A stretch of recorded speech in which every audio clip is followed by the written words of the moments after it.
Iwalay ninyo ang may balita ngadto sa tibuok ng kabukitan. Kapunta, Lord God, sa mga kailangan ng ulong, kapag may ako, Lord, sa pagsaysay na ni Ginoo, tulad ka, hindi ang likaya, Lord, kung wala ka. Tugyan naman kami ng tanan, lagi sa ngalan ni Jesus. Amen. So, kani nga istorya, kuan ni siya, katong nahitabo ni siya, katong nabanhaw na si Jesus. Mauna ni siya ang katugan ni nagpakita na siya sa iyang mga tinun-an. First day sa semana. So, Sunday mo na siya nabanhaw, no? So, nagpakita siya sa una sa tulo ka babae. Tapos, katong duha ka disipulo niya nga naglakaw. Unya ang 11 ka mga disciples, wala mo tuo, nga nabanhaw si Jesus. O gani siya nga higayon, mao ni siya nga nagtapok ang mga disipulo ni Jesus, ang 12, o nagpakita siya nila ni ini. Ang 12, gayon 11. Oo. Ang 11 wala mo to o pag-report sa duha. Si Tomas wala. Sa babae. So, ani nga time, nagtapok na sila. So, kani si Jesus nitungha sa ilang katubangan ug niingon nga ang kalinaw magauban kanina. So, kani si Jesus mao na iyang sugo sa hapit na siya mo kayab sa langit. No, kayab na siya pagkahuman ani nga kuan. So, sa kaninga verse, ato makita diri ang mga kuan. Di ba pares ra ni atong Mateo 28, mama oras siya. So makita nato diri Go ang mga and make disciples. key points ani niya. Mm. Una nga makita nato ani nga verse ang Great Commission. So kaning gakuan gini siya nga ang purpose sa early nga church nato sila sa una mao gyud nga ipalapnag nila ang sugo ni Jesus nga panglakaw kamo. So kuan po niya sa mga believers nga mao ni siya mo tuman mo sa akong sugo command na ni Jesus mao na niyang last na command sa iyang mga kanang tinun-an katong mga early Christian. So mo ni iyang tawag sa ilaha nga maging active sa pagpalaganap sa pulong ni Jesus mao ang gospel. So mao na ang una nga puntos diri the Great Commission ani nga text. Sunod, proclaim the gospel. Unsa man ang Great Commission? Ang buhaton nimo i-proclaim nimo ang gospel. So i-proclaim ang gospel. Unsa man ang gospel? Ang gospel kuan na siya sa good news. Unsa man ang good news? Good news of salvation. Lakip na siya sa kinabuhi ni Jesus, sa iyang pagkatao, sa iyang pagkamatay o sa iyang pagkabanhaw. Mauna ang gospel. So, ang sugo ni Jesus i-proclaim ang Great Commission. Ang sa Great Commission, proclaim the gospel. Ang gospel mao ang life ni Jesus, ang iyang pagkamatay ug ang iyang pagkabanhaw. O wala na gilain. Kana ra gyud ang isulti sa iyang mga sumusunod, mga disipulo. Sunod. Unsay sunod ato? Sunod ato niya proclaim the gospel sa tanan ng mga creature.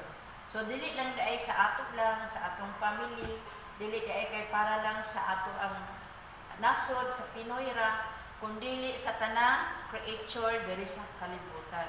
Sa tanang tao, dili siya nagakuan og grupo or individuals, kundi sa tanan gyud ni siya, para ni sa tanan nga kinahanglan ang gospel mapalaganap gyud nato sa tanan nga katawhan sa na atong makita.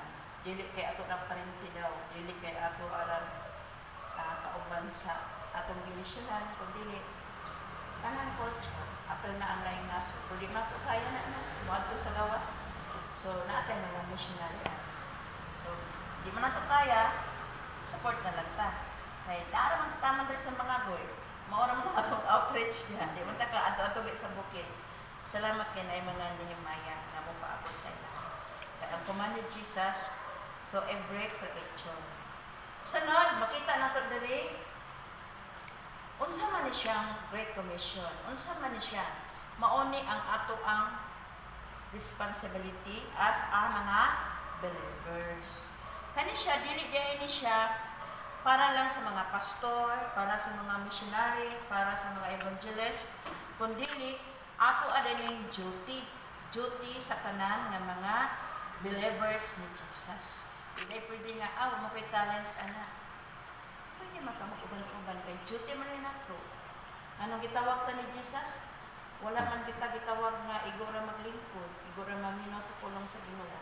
Kundi na siya ipatrabaho sa ato. Mauna nga mo, appeal ka sa pagpalaganap sa gospel. Kay mauna ang atong duty. Command din ni Jesus sa ato ka.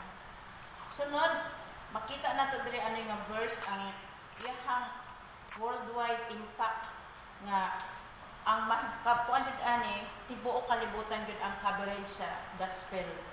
O tibuok kalibutan ang masangyawan makaila ng Jesus. Maski mga Muslim nga country dapat makabalo sila. Di sila motuon ni Jesus. Dapat may mga country nga dili mo to pero maabot gid ang time na naay makasangyaw sa inyo. Naay magpagamit nga makadugtong nga mga missionary. So, grabe ang coverage sa gospel ni Jesus. So, hantod karon daghanay na mga missionary nga nagaadto dito. Bisan gani sa carnival nga mga country na ana. Sa ato sa Pilipinas, marag pinapataka percentage ginakuan mo na kada convention na mo. Naapay mga kuan nato diri nga wala pa naabot sa gospel. Sample na sa mga kuan ganit na lang katutubo. Wala pa na naabot tanan. So, kani siya gikommand ni Jesus kay mao gid ni ang ato ang duty nato as a mga alagad sa Ginoo. So, gihagit ta diri nga mo lihok kita, mo manangyaw kita, o kung dili man ito kaya maadto sa gawas, support na lang ka sa ilaha. Labi na ng Himaya, ato ang local, ato sila supportahan. Atong mga missionaries WMU, atong OSB, anang I Love Mindanao, naman daghang mga missionaries. Unang di data, anay po dahil mo ingon nga, naka-mission dahil po dahil na. Eh ngano naka-mission ta? Nagbayad-bayad ta? Nagbayad every year sa mga missionaries. So, naara ta dili, pero naada tayo mga missionaries nga atong gipalakang. So, mao ni ang ato ang kuan karon, atong text na atong ginagamit karon. Ang kuan ani niya, ang essence aning Mark 16:15, encourage believers to be actively involved in sharing the message of Jesus, love and salvation with the world. So, kuan na gyud ta sa mo dasig gyud ta sa pagsangyaw sa gospel. Gospel mahitungod kang Jesus sa iyang pagkatao, sa iyang pagkinabuhi, sa iyang pagkamatay o sa iyang pagkabanha.